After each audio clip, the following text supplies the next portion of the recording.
تیری رضا پہ کھلے آنکھ لب پہ ہو میرے، ذکر تیرا تیرے پیار پر درود و سلام۔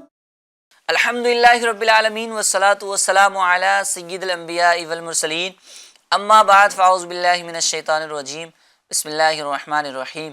الصلاة والسلام علیک یا رسول اللہ وعلی آلک واصحابک یا حبیب اللہ، الصلاة والسلام علیک یا نبی اللہ وعلی آلک واصحابک یا نور اللہ۔ ناظرین اکرام، پروگرام ہے ایک نئی صبح، اس پروگرام میں آپ کو ویلکم کہتے ہیں، خوش آمدید کہتے ہیں۔ پچھلی بار کی طرح اس بار بھی ہمارے ساتھ کچھ مہمان ہوں گے اور نعت خوان بھی ہوں گے اور تلاوت بھی سنیں گے، کلام بھی سنیں گے اور خاص ٹاپک پر بات بھی ہوگی، ڈسکشن بھی ہوگی۔ بہت سارے معلومات ہم جو ہے وہ علم دین حاصل کرنے کی کوشش کریں گے اور بہت ساری چیزیں ہونے والی ہیں انشاءاللہ عز و جل۔ آپ شروع سے لے کے آخر تک ہمارے اس پروگرام میں بنے رہیں، انشاءاللہ بہت لطف آئے گا، بہت سرور ملے گا اور بہت کچھ آپ کی نالج میں بھی اضافہ ہوگا۔ تو آج بھی انشاءاللہ عز و جل مختلف جو ہے وہ کلام ہم شامل کریں گے۔ اور ناظرین اکرام، ابھی پروگرام اسٹارٹ ہی ہوا ہے تو میں گزارش کروں گا کہ اسکرین پر جو نمبر آپ کو دکھائے جا رہے ہیں ان نمبر کے ذریعے آپ اگر کوئی کلام سننا چاہتے ہیں، کوئی فیڈ بیک دینا چاہتے ہیں یا ہم سے کچھ بات کرنا چاہتے ہیں یا ہمارے ٹاپک سے ریلیٹڈ کچھ گفتگو کرنا چاہتے ہیں تو وہ بھی کر سکتے ہیں۔ اب بس آپ نے فون اٹھانا ہے اور آڈیو ریکارڈ کرنی ہے اور اس نمبر پر سینڈ کر دینی ہے۔ ناظرین اکرام، یہ بھی کر سکتے ہیں اور ہمارے یوٹیوب لائیو چیٹ کے ذریعے بھی آپ کمنٹ کر سکتے ہیں، اپنی فرمائشیں ہم تک پہنچا سکتے ہیں۔ انشاءاللہ عز و جل ممکن رہا تو آپ کی فرمائشوں کو، آپ کی جو تمنائیں ہیں یا جو کلام آپ سننا چاہتے ہیں یا جو بات کرنا چاہتے ہیں وہ اپنے پروگرام میں شامل کرنے کی ہم کوشش کریں گے۔ آئیے درود پاک کی ایک فضیلت سنتے ہیں۔ حضور سید عالم صلی اللہ تعالی علیہ وآلہ وسلم ارشاد فرماتے ہیں، جسے کوئی سخت حاجت درپیش ہو تو اسے چاہیے کہ مجھ پر کثرت سے درود پاک پڑھے، کیونکہ یہ مصائب اور آلام کو دور کرتا ہے اور روزی میں برکت اور حاجت کو پورا کرتا ہے۔ سبحان اللہ۔ حاجت کس کو نہیں ہوتی ہے، ضرورت کس کی نہیں ہوتی ہے؟ جب انسان دنیا میں آیا ہے، انسان کو زندگی گزارنے کے لیے مختلف چیزوں کی ضرورتیں پیش آتی ہیں، مختلف حاجتیں پیش آ رہی ہوتی ہیں، تو اپنی ضرورتیں اگر پورا کرنا چاہتے ہیں، اپنی حاجتیں پوری کرنا چاہتے ہیں یا اپنی خواہشات جو جائز ہیں، جائز خواہشات کی بھی تکمیل کرنا چاہتے ہیں، یا اگر کبھی مصیبت میں، آلام میں، پریشانی میں گرفتار ہیں اور اس مصیبت سے نکلنا چاہتے ہیں، تو اس کا واحد حل حضور صلی اللہ تعالیٰ علیہ وآلہ وسلم نے اپنے فرمان میں دلکش انداز میں بیان فرما دیا کہ کوئی سخت حاجت بھی درپیش آئے تو اسے چاہیے کہ مجھ پر کثرت کے ساتھ درود پاک پڑھے۔ اب کثرت کے ساتھ درود پاک کیسے پڑھنا ہے؟ علماء اکرام خود فرماتے ہیں کہ جو شخص 313 مرتبہ درود پاک روزانہ پڑھتا ہے تو وہ کثرت سے درود پاک پڑھنے والوں میں شامل کر دیا جاتا ہے۔ 313 بار درود پاک پڑھنا ہے، اپنے لبوں کو ہلانا ہے، حضور صلی اللہ علیہ وسلم پر درود پاک کے نذرانے پیش کرنے ہیں۔ انشاءاللہ عز و جل ہماری حاجتیں بھی پوری ہوں گی، ہمارے مصائب بھی دور ہوں گے، ہمارے آلام بھی دور ہوں گے، کیونکہ شاعر بھی کہتے ہیں نا کہ ہر درد کی دوا ہے صلی علی محمد، تعویذ ہر بلا ہے صلی علی محمد۔ تو ہمیں وقتاً فوقتاً جو ہے وہ درود پاک پڑھتے رہنا چاہیے اور کثرت سے درود پاک پڑھنا چاہیے۔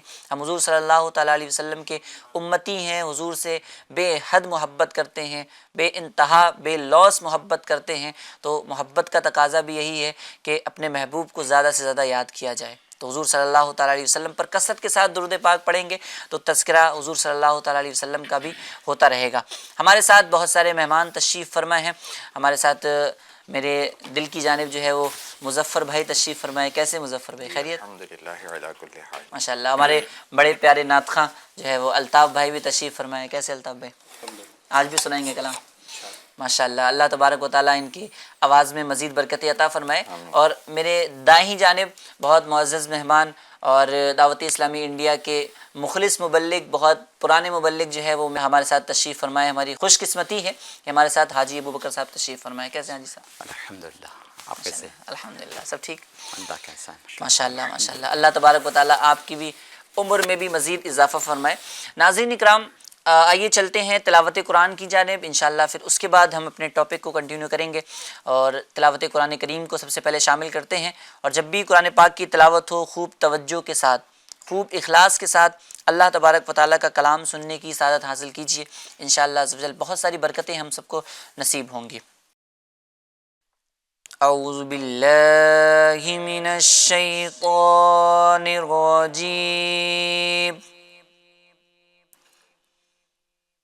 بسم اللہ الرحمن الرحیم،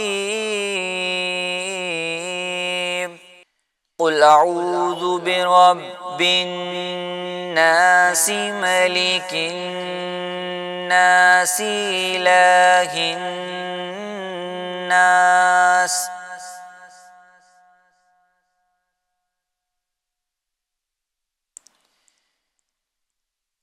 من شر الوسواس الخناس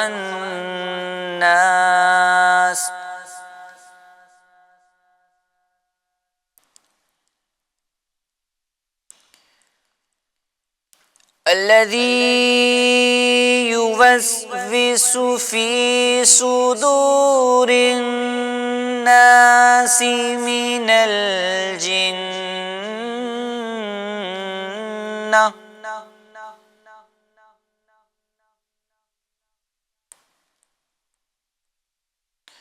الذي يوسوس في صدور الناس من الجنة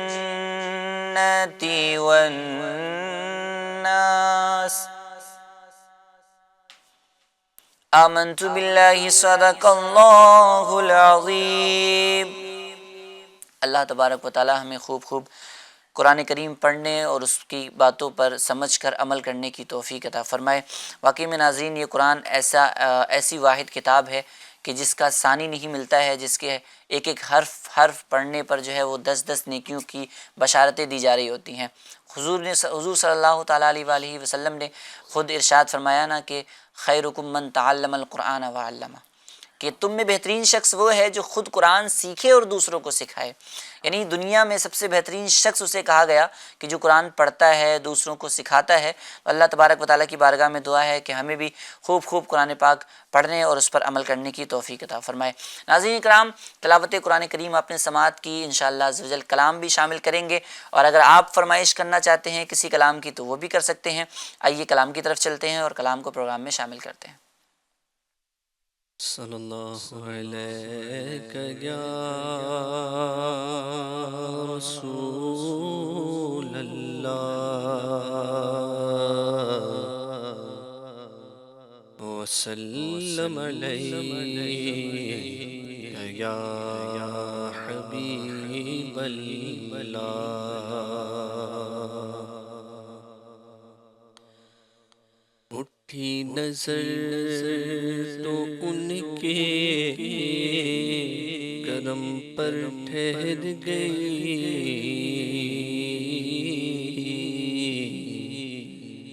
دل کیا سنور گیا، میری قسمت سنور گئی۔ ہجر نبی میں کہاں بے اثر گئی،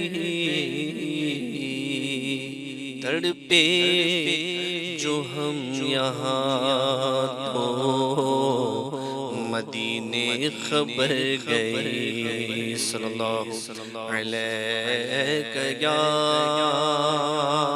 رسول اللہ، وسلم علیہ یا حبیب اللہ۔ رخ دن ہے یا مہر سما، یہ بھی نہیں وہ بھی نہیں، رخ دن ہے یا مہر سما، یہ بھی نہیں وہ بھی شب زلف یا مشک خدا یہ بھی نہیں وہ بھی نہیں شب زلف یا مشک خدا یہ بھی نہیں وہ بھی نہیں ممکن میں گے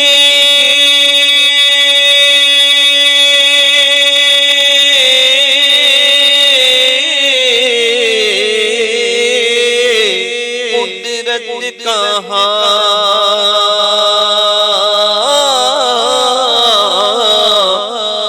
واجب میں عبدیت کہاں واجب میں عبدیت کہاں ہے راگو یہ بھی ہے خطا یہ بھی نہیں وہ بھی نہیں گہرا یہ بھی ہے خطا یہ بھی نہیں وہ بھی نہیں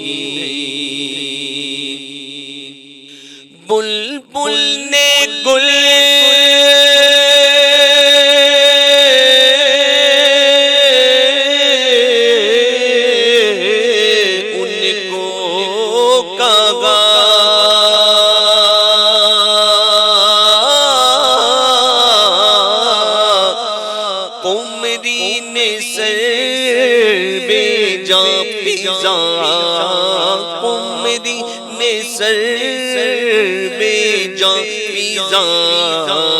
حیرت نے جھنجھلا کر کہا یہ بھی نہیں وہ بھی نہیں غیرت نے جھنجھلا کر کہا یہ بھی نہیں وہ بھی نہیں خورشید تھا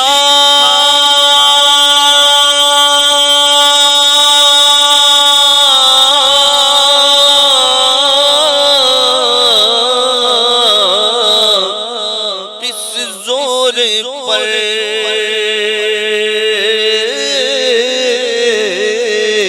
اور کیا بڑھ کے چمکا تھا کمر کیا بڑھ کے چمکا تھا کمر بے پردہ جب وہ رخ ہوا یہ بھی نہیں وہ بھی نہیں بے پردہ جب وہ رخ ہوا یہ بھی نہیں وہ بھی نہیں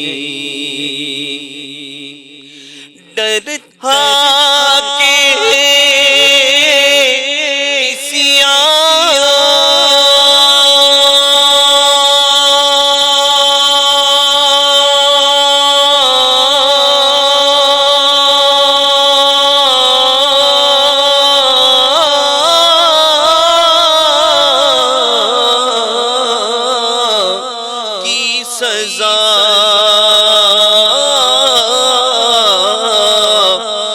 اب گو کیا روز جزا اب گو کیا روز جزا تو دی ان کی رحمت نے صدا یہ بھی نہیں وہ بھی نہیں دی ان کی رحمت نے صدا یہ بھی نہیں وہ بھی نہیں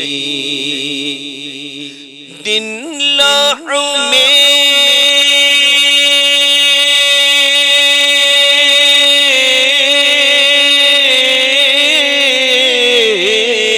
ہونا تجھے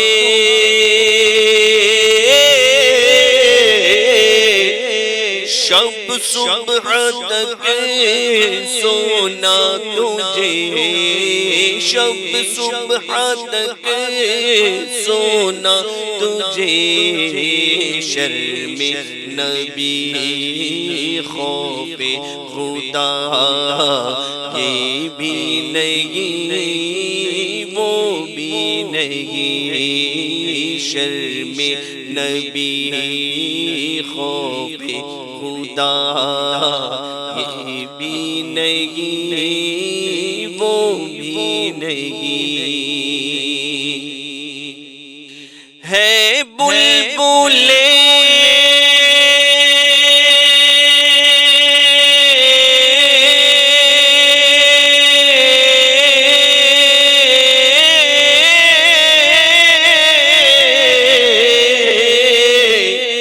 رنگی رضا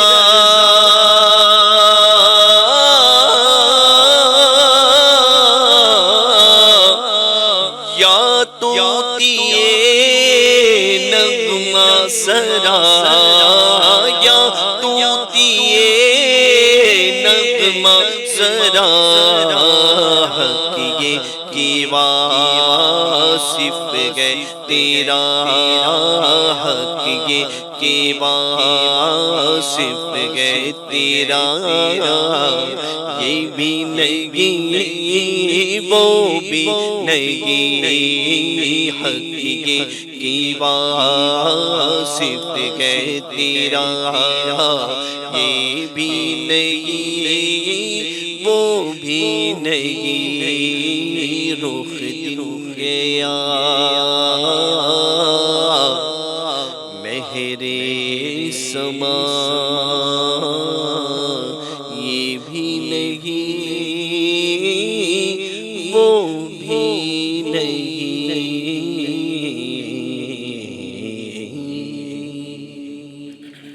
سبحان اللہ، سبحان اللہ، ماشاء اللہ۔ حضور سیدی اعلیٰ حضرت کا بہت ہی پیارا کلام تھا، شرم نبی خوف خدا یہ بھی نہیں وہ بھی نہیں۔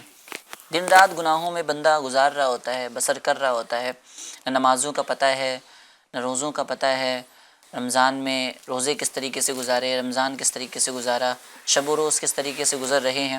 حضور سیدی اعلیٰ حضرت فرماتے ہیں شرم نبی خوف خدا یہ بھی نہیں وہ بھی نہیں، نہ حضور سے شرم نہ اللہ کا خوف۔ اللہ تبارک و تعالی ہمیں خوف خدا اور عشق مصطفیٰ دونوں نصیب فرمائے۔ ناظرین اکرام، پروگرام جاری ہے، ایک نئی صبح، اور نعت بھی آپ نے سنی، کلام بھی آپ نے سنا۔ انشاءاللہ عز و جل اب بڑھتے ہیں ایک ٹاپک کی طرف، اور آج کا ٹاپک بھی بہت خاص ہے۔ آج کا جو ٹاپک ہے ناظرین وہ کوئی ایک لفظ نہیں ہے، بلکہ وہ ایک ایسی سوچ ہے، اس کو دور کرنا بہت ضروری ہے نا۔ وہ ایسی سوچ ہے کہ جب وہ سوچ بندے کے اندر آتی ہے تو رشتوں میں درار پیدا ہو جاتی ہے، دلوں کے اندر نفرتیں پیدا ہونے لگتی ہیں، اور انسان بے سکونی کا جو ہے وہ رونا رونے لگتا ہے کہ سکون نہیں مل رہا ہے، حالانکہ اس کے پیچھے اسی سوچ کا جو ہے وہ عمل دخل ہوتا ہے۔ اگر وہ سوچ انسان کے ذہن سے نکال دی جائے اور وہ سوچ کا خاتمہ کر دیا جائے تو انشاءاللہ عز و جل ہمارے ذہنوں میں بھی سکون حاصل ہوگا، ہماری لائف میں بھی سکون ملے گا۔ اور کبھی کبھی ایسا ہوتا ہے کہ اس سوچ میں انسان اتنا سوچتا ہے کہ کبھی کبھی جو ہے وہ تنہا رہ جاتا ہے زندگی کے اندر۔ تو وہ سوچ کے بارے میں بھی سنیں گے، وہ سوچ آخر کیا ہے، سوچ کا تذکرہ ہو رہا ہے لیکن وہ سوچ کیا ہے انشاءاللہ عز و جل وہ بھی ڈیفائن کرنے کی کوشش کریں گے، اس کا علاج بھی انشاءاللہ آج بیان کرنے کی کوشش کریں گے کہ آخر وہ سوچ کیا ہے، اور اس سوچ کا بر وقت اگر علاج نہ کیا جائے تو پھر کیا کیا نقصانات ہمارے سامنے آتے ہیں، اور بر وقت اگر زخم پر جو ہے وہ مرہم نہ رکھا جائے تو ہم جو ہے وہ کتنے جو ہے وہ عجیب و غریب چیزوں کی طرف جا سکتے ہیں۔ ناظرین کرام، جس سوچ کی بات ہو رہی ہے وہ سوچ ہے جو انسان غلط فہمی کا شکار ہو جاتا ہے۔ انسان کچھ بھی سوچنے لگتا ہے اور جو چیز نہیں ہوتی ہے ایکچوئل میں وہ اپنے دماغ میں پھر بسا لیتا ہے، رچا بسا لیتا ہے، جس کی بنیاد پہ جو چیزیں ہوتی ہیں اس کے ساتھ ان سے بھی وہ فائدہ نہیں اٹھا پا رہا ہوتا ہے۔ کسی کے بارے میں غلط نگیٹو کمنٹ کرنا یا کسی کے بارے میں جو ہے وہ نگیٹو تھاٹ جو ہے وہ کریٹ کر لینا، برے خیالات بنا لینا، غلط سوچ، غلط فہمی جس کو کہا جاتا ہے، تو انشاءاللہ آج ہم غلط فہمی کے تعلق سے سنیں گے۔ ہمارے ساتھ دو معزز مہمان بھی تشریف فرما ہیں۔ سب سے پہلے میں بڑھوں گا مظفر بھائی کی طرف۔ مظفر بھائی، آج کا جو ٹاپک ہے سوچ، غلط فہمی، تو غلط فہمی کے حوالے سے آپ کیا کہیں گے؟ الحمد للہ رب العالمین والصلاة والسلام علی سید المرسلین صلی اللہ علیہ سیدنا مولانا محمد وعلی آلہ وصحبہ وبارک وسلم۔ اعظم بھائی، کسی نے کیا خوب کہا ہے، غلط روی سے منازل کے بعد بڑھتے ہیں، غلط روی سے منازل کی دوریاں، منازل کے بعد بڑھتے ہیں، مسافروں روش کارواں بدل ڈالو۔ اللہ اکبر۔ تو اگر بندہ اگر صرف غلط راستہ اختیار کرے تو اس سے تو منزلیں اور دور ہوتی ہے۔ صحیح ہے۔ صحیح جا رہا تھا، اس نے غلطی سے یو ٹرن لے لیا، لیفٹ رائٹ لے لیا، اب منزلیں اس کی منزل کے قریب پہنچنے کے بجائے دور ہوتا جا رہا ہے۔ لیکن صرف غلط راستے کے چننے سے صرف منزلیں دور ہو جاتی ہیں، لیکن اگر بندہ غلط فہمیوں میں مبتلا ہو جائے تو اس سے اس کے اپنے دور ہو جاتے ہیں، اس کے جو دوست احباب ہے، رشتہ دار ہے، اس کے خیر خواہ ہیں۔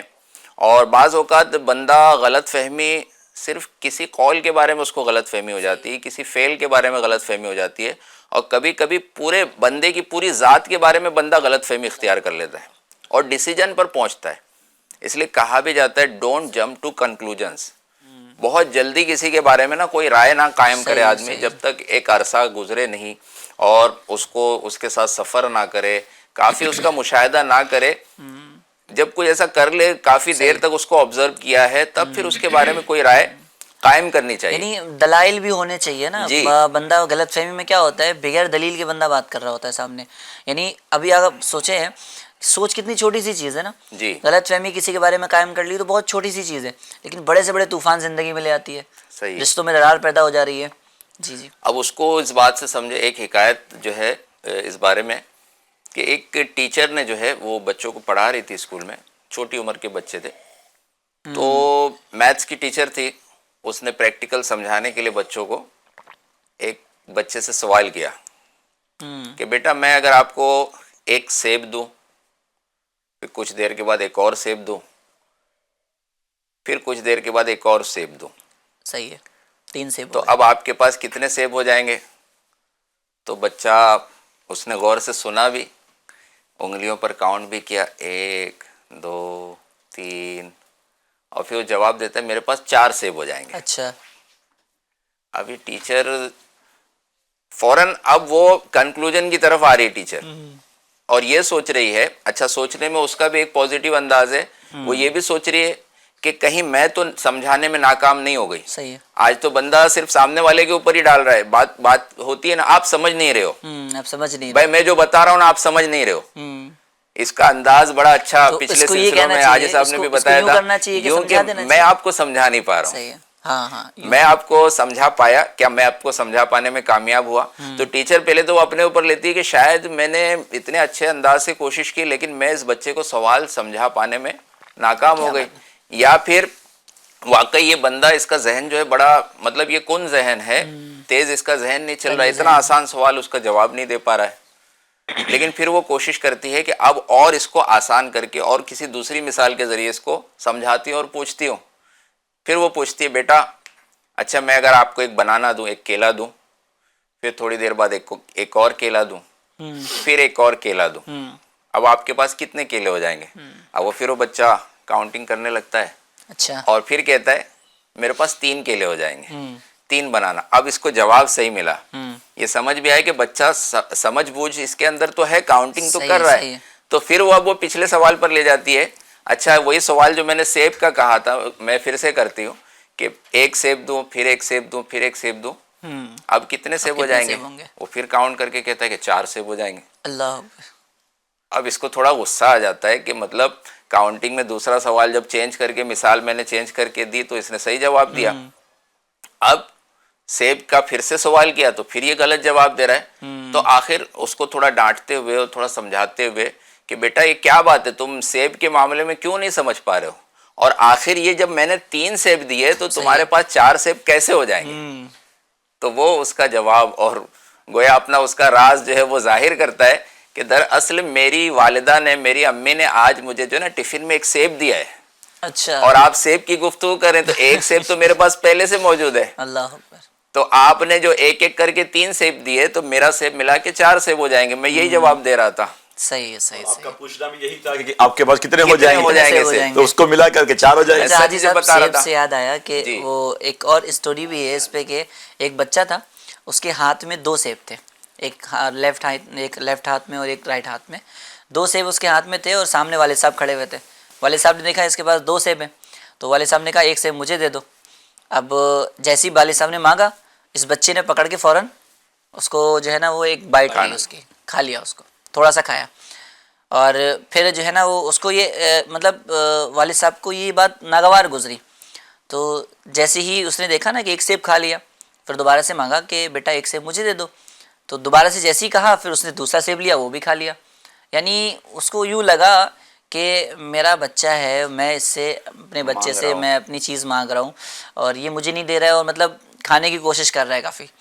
تو پھر تھوڑی دیر کے بعد ہی جب اسے غصہ آیا اور اس کے چہرے پہ جو ہے نا وہ سرخی ظاہر ہوئی غصے کی، تو پھر بچے نے جو ہے نا وہ کہا کہ ابا جی اب لیجئے، یہ سیب اس سیب سے زیادہ میٹھا ہے. کیا بات ہے نا. تو وہاں پہ دیکھیں جو سامنے والا والد تھا، والد صاحب تھے، بغیر کچھ پوچھے، بغیر کچھ کہے، جو غلط فہمی اس کے ذہن میں بیٹھ رہی تھی وہ بچے نے سامنے کلیئر کر دیا بعد میں کہ بھائی میں یہ اس لیے چیک کر رہا تھا کہ جو ہے وہ سیب کون سا میٹھا ہے، جو سیب میٹھا ہوگا وہ میں آپ کو پیش کروں گا. تو یوں ہوتا ہے کہ کبھی کبھی بندہ جو ہے نا وہ بغیر پوچھے، بغیر سوچے، بغیر سمجھے جو ہے نا وہ کچھ بھی جو ہے وہ اپنے ذہن میں خیالات لے آ رہا ہوتا ہے، اور اس کا پھر نقصان ہوتا ہے.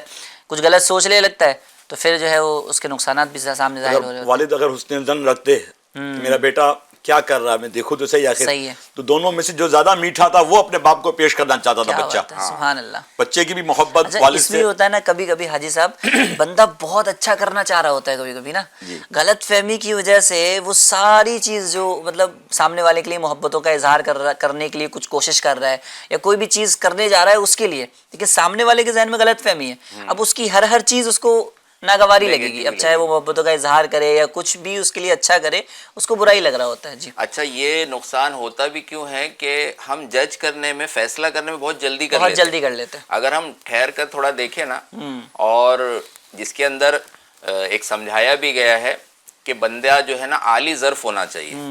آپ کا ظرف جو ہے، آپ کا گویا برتن، آپ کا دل ہے، آپ کا سینہ بالکل بڑا ہونا چاہیے، کشادہ ہونا چاہیے. تو آپ انتظار کیجیے، آپ دیکھیے سامنے والوں کو، اور کوئی چیز سامنے آ رہی ہے. ایک یہ بھی کہاوت کہی جاتی ہے کہ تھیلے کے اندر جو کچھ ہے نا وہ خود بخود ظاہر ہو جائے گا. پہلے سے بندہ اگر کچھ ہلچل مچی ہے، کوئی تھیلا بند ہے، بندھا ہوا، تو اس کو کھلنے کا انتظار کیا جائے کہ بھائی اندر سے کیا ہے، وہ نکل کے جب باہر آئے تب فیصلہ کیا جائے کہ یہ چیز کیا چیز ہے. اور اسی طرح ظرف کے بارے میں کہا گیا ہے، کہہ رہا ہے موج دریا سے سمندر کا سکوت، کہہ رہا ہے موج دریا سے سمندر کا سکوت، جس میں جتنا ظرف ہے وہ اتنا ہی خاموش ہے. کیا بات. جو جتنا بڑا ہے نا تو وہ اتنا خاموش ہے، وہ اطمینان سے. تو ہم کیوں، اچھا کوئی ریپڈ فائر راؤنڈ نہیں چل رہا ہے، کوئی آپ کو بالکل حاضر جوابی سے، اچھا جو ریپڈ فائر راؤنڈ میں بھی ہوتے ہیں کسی مقابلے میں بھی، تو وہ بھی جب جوابات دینے میں جلدی کرتے ہیں اور جواب غلط ہو جاتا ہے نا تو وہ بھی پچھتاتے ہیں. اللہ، جواب جلدی تو دینا تھا وہاں پر. اور زندگی میں کوئی ریپڈ فائر راؤنڈ نہیں چل رہا ہے کہ آپ فوراً کسی کو جج کریں، فوراً فیصلہ کریں یہ یوں ہوا، اچھا اس نے ایسا کیا ہے. بلکہ اس کو اگر وقت دیں گے نا تو کیا آپ کی غلطیاں کم ہوں گی اور لوگوں کے صحیح جذبات، لوگوں کے صحیح معاملات جو ہے وہ آپ کے سامنے آ جائیں گے. ناظرین اکرام، گفتگو چل رہی ہے غلط فہمی کے حوالے سے، بہت انٹرسٹنگ ٹاپک بھی ہے. اور سب سے پہلے یہ ہوتا ہے مظفر بھائی کہ جب بندے کے ذہن میں غلط فہمی آتی ہے نا تو سب سے پہلے وہ بات کرنا بند کر دے گا. حالانکہ غلط فہمی دور کرنے کا واحد حل یہی ہے کہ بندہ جا کے پوچھ لے، ہے نا. وہ وہی راستہ ہی بند کر دے گا. اب وہ جا کے کیا پوچھے، کیا بات کرے، اور وہ اپنے ذہن میں غلط فہمیاں پال رہا ہوتا ہے. کیا کہیں گے ہم؟ بسم اللہ الرحمن الرحیم. حقیقت یہ ہے کہ غلط فہمی جو ہے وہ عشق و محبت، الفت، جو اپنائیت ہے اس کو دور کر کے دلوں میں بغض و عناد کا بیج بو دیتی ہے، اور جس کے سبب جو ہے اچھے خاصے دوست، اچھے خاصے پارٹنرز، بزنس پارٹنرز، اچھے خاصے فیملی ممبرز جو ہے آپس میں دور ہو جاتے ہیں. صحیح. اس سلسلے میں ایک بڑی پیاری حدیث پاک رات کو میں نے دیکھی کہ آقا نامدار مدنی تاجدار صلی اللہ تعالی علیہ وسلم مسجد نبوی شریف میں جلوہ افروز تھے. فرمایا کہ اگر کسی کو جنتی دیکھنا ہو تو دروازے کی طرف دیکھے، جو آتا ہوا شخص نظر آئے گا وہ جنتی ہوگا. کیا بات ہے، تو سبحان ایک اللہ. ضعیف العمر بزرگ صحابی جن کے چہرے پر وضو کے آثار، نبی تازہ وضو کیا تھا، وہ نمایاں نظر آ رہے تھے. وہ مسجد نبوی شریف میں حاضر ہوئے. صحابہ اکرام کو بڑی حیرت ہوئی. پھر دوسرے دن آقا علیہ الصلوۃ والسلام نے وہی بات دہرائی، اور وہی صحابی وہی انداز میں وضو کے پانی کے اثرات جو ہے آپ کے جسم پر، آپ کے اعضاء پر نظر آ رہے تھے. پھر تیسرے دن بھی فرمایا کہ اگر کسی کو جنتی شخص کو دیکھنا ہے تو وہ دیکھے جو ابھی مسجد میں داخل ہوگا. وہی بزرگ صحابی جو ہے وہ داخل مسجد ہوئے. سیدنا عبداللہ بن عمرو بن عاص رضی اللہ تعالی عنہ کو تجسس ہوا کہ اس بزرگ صحابی کی کیا ایسی نیکیاں ہیں کہ جس کے سبب جو ہے ان کو یہ مقام و مرتبہ کہ نبی پاک علیہ الصلوۃ والسلام نے جنتی ہونے کی بشارت عطا فرمائی.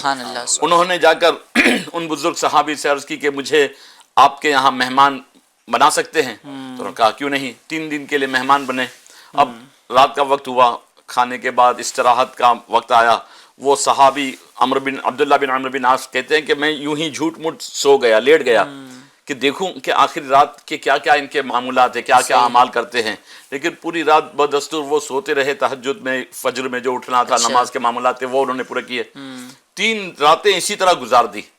اب وہ ایسا کوئی خلاف معمول یا کوئی ایکسٹرا آرڈنری کوئی عمل نیا نہیں ملا، نیا کچھ نہیں ملا، ایکسٹرا آرڈنری عمل ملا نہیں.